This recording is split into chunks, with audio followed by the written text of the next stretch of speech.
Salam sejahtera Malaysia, selamat datang ke channel Fels Lifestyle. Tuan-tuan dan puan yang amat dihormati semua, satu lagi berita hangat hari ini dipetik daripada Malaysia Kini, bertarikh April 6. PN jangan mimpi rampas Kuala Kubu Baharu. Ini adalah satu keputusan yang pasti menggemparkan PN. Pengerusi Pakatan Harapan PH Hulu Selangor, Dr. Satya Prakash Nadarajan menasihatkan PN supaya jangan bermimpi merampas kerusi Dewan Undangan Negeri DUN Kuala Kubu Baharu pada pilihan raya kecil akan datang.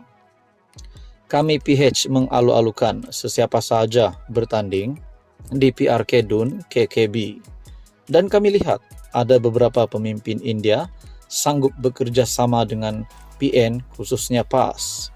Tapi nasihat saya kepada mereka, jangan mimpi rampas KKB. Ini kerana rekod pencapaian mendiang Lee Ki Hyong akan menjadi penentu kejayaan PH pada PRK ini, katanya kepada Malaysia Kini. Dia berkata demikian ketika diminta mengulas kenyataan Setiausaha Agung PAS Taqiyuddin Hassan yang berkata bahawa PN berpotensi menawan kerusi DUN yang dimenangi DAP selama 3 penggal berturut-turut. Kerusi DUN itu kosong susulan kematian penyandangnya Lee pada 21 Mac lepas. Lee, 58 tahun yang menjadi ahli Dewan Undangan Negeri ADUN Kuala Kubu Baharu di bawah Parlimen Hulu Selangor sejak 2013 bagi 3 penggal berturut-turut. Pada 4 April, Suruhanjaya Pilihan Raya mengumumkan PRK DUN Kuala Kubu Baharu akan diadakan pada 11 Mei, manakala hari penamaan calon pula pada 27 April. Tarikh undi awal pula ditetapkan pada 7 Mei depan. SPR turut menetapkan tempo 14 hari untuk berkempen. Mengulas lanjut, Satya yang juga timbalan Setiausaha Agung PKR berkata bahawa dia tetap optimis dengan peluang mengekalkan DUN berkenaan berdasarkan prestasi semasa kerajaan negeri. Saya tidak menolak masih ada rakyat di Hulu Selangor termakan dengan propaganda yang dimainkan oleh PN. Namun saya percaya kempen 14 hari ini akan menjadi medan terbaik kepada mereka memahami usaha-usaha kerajaan pusat dan negeri antaranya dari segi soal kebajikan, pembangunan infrastruktur dan modal insan katanya. Katanya Kuala Kubu Baharu yang dikenali sebagai kerusi campur dengan pecahan pengundi Melayu 46%, Cina 30% dan India 18% dan lain-lain 6% memberi kelebihan kepada PH. Halo semua, salam sejahtera Malaysia. Selamat petang tuan-tuan dan puan-puan yang amat dihormati. Saudara-saudara, berkaitan dengan isu stalking tertera kalimah Allah, kita juga sebelum ini sudah mendengar titah yang di Pertuan Agong supaya perkara ini tidak lagi diteruskan ataupun tidak lagi diapi-apikan. Akhirnya saudara-saudara, salah satu pemimpin ataupun Ketua Pemuda UMNO, Dr. Akmal Saleh, sehingga ramai yang mengecam tindakan Dr. Akmal Saleh. Walaupun kita tahu perjuangan Akmal berkaitan dengan agama Islam. Nah, pada akhirnya kenapa tiba-tiba Akmal dikecam pula? Sehingga terdapat aktivis politik yang melarang Akmal untuk datang ke Sabah dan juga Sarawak. Nah, akhirnya berita susulan. Ini satu keputusan yang menggemparkan. Adakah Akmal dengan kecaman-kecaman yang diterima mampu membuat beliau mungkin disaman ataupun ditangkap? Nah, saudara-saudara, satu artikel bertarikh 5 April jam 10.55 pagi, artikel daripada Malaysia Kini.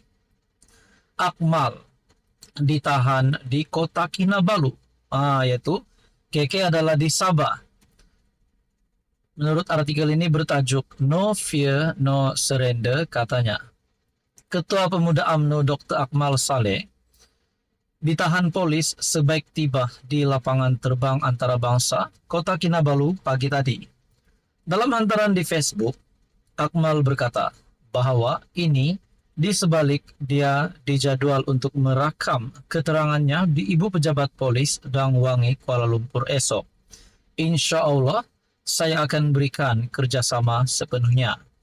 Doakan semuanya dipermudahkan. Tidak akan berganjak walau seinci dengan pendirian kita, tulisnya. Dia juga memuat naik satu rakaman video yang memaparkan penahanan itu. No fear, no surrender. Katanya sebelum dibawa beredar dari lapangan terbang antarabangsa Kota Kinabalu sambil tersenyum. Menurut Facebook page Akmal Saleh, saya telah ditahan di IPD Kota Kinabalu pagi ini, walaupun telah dijadwalkan untuk memberi keterangan esok di IPD Dangwangi. Insya Allah saya akan berikan kerjasama sepenuhnya. Semalam, aktivis politik dari Sarawak dan Sabah mendesak supaya Akmal dan 4 yang lain yang didakwa mereka sebagai dalang peningkatan ketegangan kaum dan agama, serta perselisihan sosial di negara ini, dilarang daripada memasuki kedua-dua negeri di Borneo itu.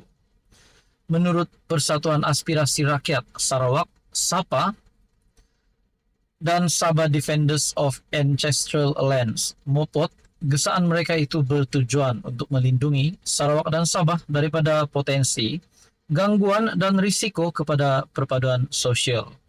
Sementara itu, Ketua Polis Negara Tan Sri Razaruddin Hussain berkata, siasatan terhadap Ketua Pemuda UMNO itu dilakukan selepas tindakannya berhubung isu stalking tertera kalimah Allah yang dijual di Kekemat. Katanya sebanyak 2 laporan diterima polis terhadapnya berhubung isu berkenaan.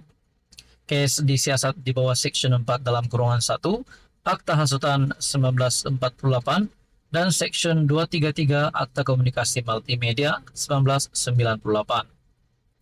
Siasatan telah dijalankan dan kertas siasatan akan dirujuk ke Pejabat Peguam Negara AGC. Justru orang ramai diingatkan supaya tidak membangkitkan isu berkaitan stalking tertera kalimah Allah, memandangkan mereka terlibat telah dituduh dan proses keadilan akan ditentukan oleh mahkamah. Nah, saudara-saudara yang amat dihormati, isu penjualan beberapa pasang stocking yang tertera kalimah Allah di kedai Serbaneka Kekemat baru-baru ini menyaksikan Akmal menjadi watak utama yang mengajak orang ramai memboikot syarikat berkenaan. Langkah itu diambilnya di sebalik permohonan maaf syarikat berkenaan, selain titah yang di Pertuan Agong agar isu berkenaan diredakan. Malah pengasas dan pengarah syarikat tersebut telah pun diheret ke mahkamah. Untuk Bapak yang amat dihormati, apa komen Anda berkaitan dengan isu ini? Sekian saja, teruskan bersama di dalam channel ini untuk info yang seterusnya.